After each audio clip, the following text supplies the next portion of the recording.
Let's look at some additional snapshot tools. The first thing I'm going to do is go to Q out, stop all this madness.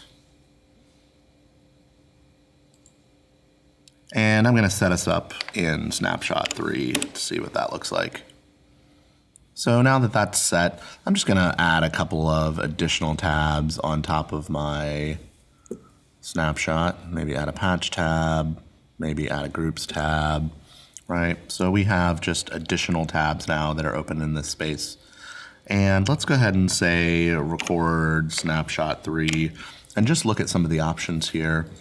You'll notice that we can touch and deselect any of our monitors, and that will allow us to only record the other monitor. I'm going to touch that back on to be included. So on the right-hand side, we have the ability to include certain components. At the very top is visible workspaces and all workspaces. So you can select either just the workspaces that are currently visible to you on all of your monitors, or the configuration of all of the workspaces, whether they're visible or not. If we want to include faders, encoders, or our direct selects, we can use those checkboxes to include them right there.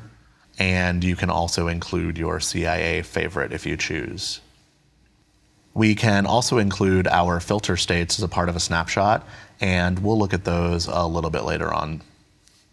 You can also assign a button color. So you can see here that we have different options to decide which emitters turn on. So if this snapshot is mapped to a physical button or to a direct select, that will be the color that it uses to illuminate that button. I'll leave that dark for now.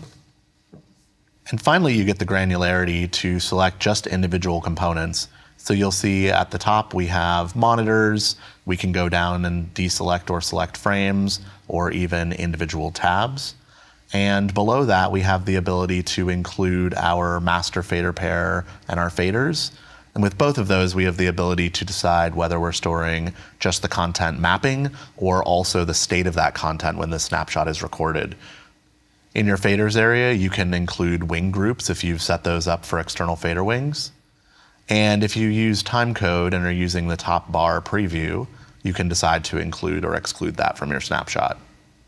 So for today, I'm just going to come in and uncheck my patch and my group list. I'm going to go ahead and hit enter and enter again to re-record over this snapshot. And you'll notice that those tabs are still up, but when I recall snapshot 3, it has not included them in our snapshot. Another useful part of snapshots is the ability to change just a single tab's population. So for example, I may want to change just what's in the direct select. So I'm going to change this from being groups to being focus palettes. And I'm going to record snapshot 6. And I'm going to deselect everything and only select my frame 2 with my 4.2 direct select. And I'm going to hit enter. So I'll recall snapshot 3. And if I recall snapshot 6, that's only changing that one tab. So from there, I'm going to go to my snapshot 4. And because this is going to change my 4.2 tab, when I hit snapshot 6, enter, it takes just my tab 4.2 and puts it to focus palettes at 10 by 5. Keep in mind when I record a snapshot, it's going to show up on the command line, and that allows me to type a target number and do a label. But when I am recalling just a snapshot, it's not going to show up on the command line, so it doesn't interrupt my work. You'll notice it shows up in the same area that macros show up. So I can type snapshot 1, enter, and that will get me that snapshot. Just like any other target, if I want to open the snapshot list, I can double hit the snapshot button, or I can add a tab. And this allows me to see all the snapshots that I have in my file, and I can also label them here. So for example, snapshot 6, label, direct select change, enter.